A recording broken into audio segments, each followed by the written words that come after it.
I don't think that's visionary anymore. I think we would have said 10 or 20 years ago that was visionary. Clearly it isn't visionary because it's now happening. The most important point for me is really that we bring here people together from extremely different backgrounds. And these backgrounds create, of course, different perspectives. You don't come here and say, oh, I know the answer to the questions and here is my solution. You come here and you try to learn from each other and find together maybe a new answer to a question which we couldn't resolve before.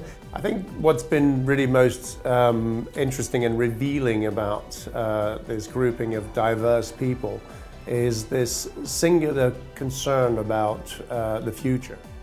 Here you have academics, professors, you have, let's call them young and old if we can, people from different countries but in different domains.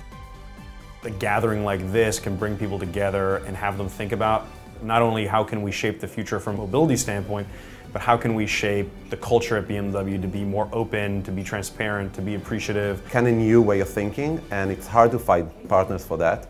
And when you come to a place like that, when people are so open-minded that they want to listen and share knowledge, it's always fun to know that you are not the only one in the world that believe in like what will be next, what will be the future.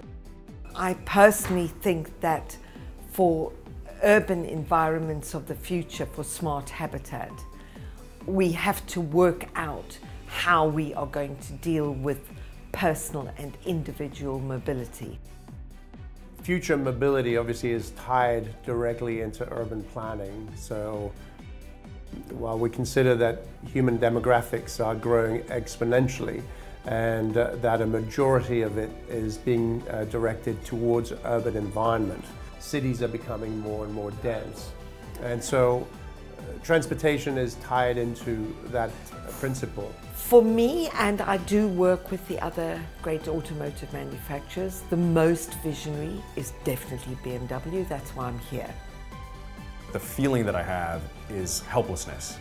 A flight gets canceled or delayed, a train gets canceled or delayed.